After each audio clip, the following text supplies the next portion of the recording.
το βουνό και δεν είναι ούτε για άλλες χρήσεις. Αυτό τώρα είναι απορριμματοφόρο και για να κόψει δρόμο να μην κάνει τον κύκλο, κόβει μέσα από εδώ πέρα και έρχεται.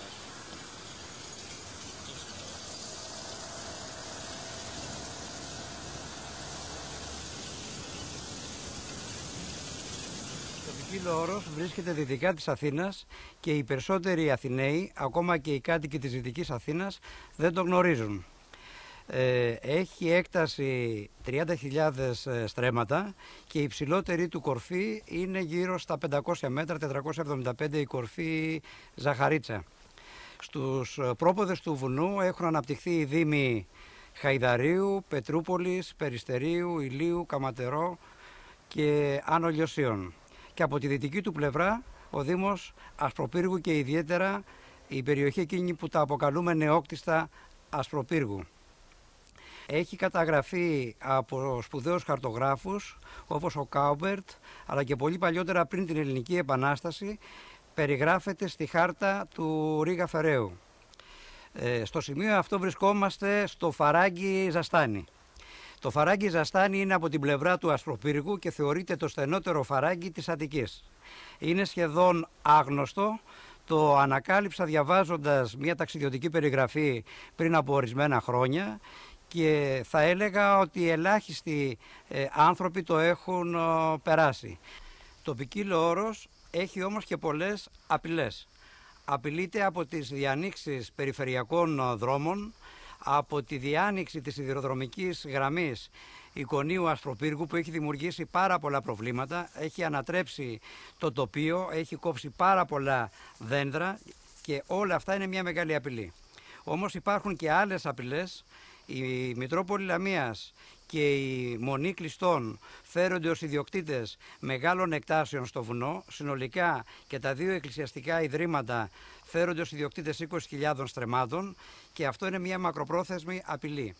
Επίσης έχει δημιουργηθεί από την πλευρά από τη δυτική του πλευρά μια μεγάλη ψυχαγωγική μονάδα η οποία συγκεντρώνει πάρα πολλά αυτοκίνητα, δημιουργεί μεγάλο θόρυβο με αποτέλεσμα να ανατρέπεται η ισορροπία της περιοχής.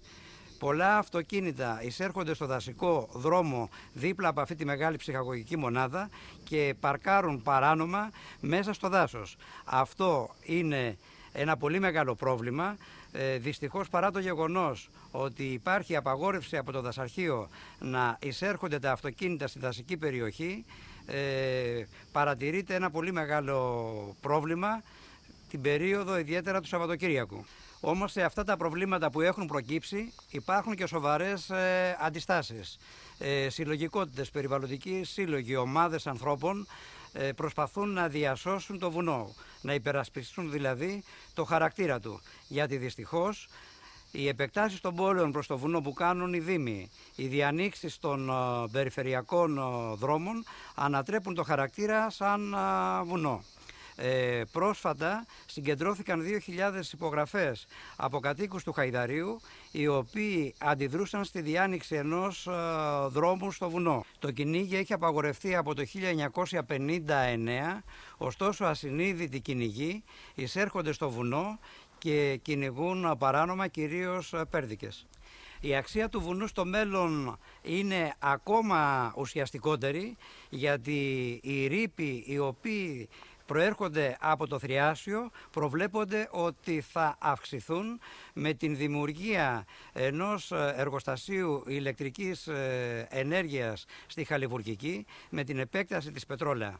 Αυτοί οι ρήποι, οι καινούργιοι ρήποι, θα επιβαρύνουν την ποιότητα ζωής των Αθηναίων και εδώ έρχεται το ποικίλο όρος να συμβάλλει στη συγκράτηση των ρήπων και στο φιλτράρισμα των ρήπων. Δηλαδή στο μέλλον αναδεικνύεται ακόμα περισσότερο η αξία του.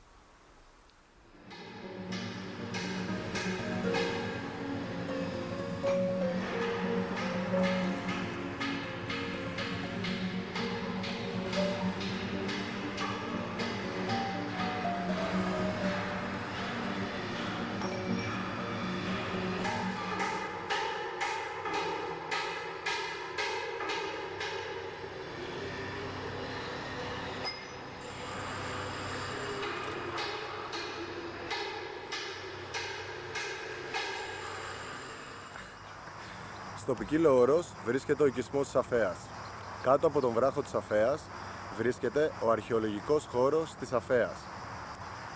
Δύο είναι οι εκδοχές για το ποια θεά λατρευόταν εκεί στην αρχαιότητα. Η πρώτη εκδοχή και επικρατέστερη είναι ότι στην αρχαιότητα στην περιοχή αυτή λατρευόταν η θεά Αφροδίτη. Η δεύτερη εκδοχή θέλει στο χώρο να λατρευόταν η θεά Άρτεμις, αδελφή του Απόλλωνα, του οποίου ο ναός βρίσκεται στη βάση της Μονής Δαφνίου, αποτέλεσμα της βάναυσης επιβολής της νέας για την εποχή θρησκείας του χριστιανισμού. Ο ναός ανεφέρεται από τον Παυσανία στα Αττικά. Χαρακτηριστικό του ναού είναι οι λαξευτές αναθηματικές θηρίδες, οι οποίες χρησιμοποιούνται μέχρι τις μέρες μας.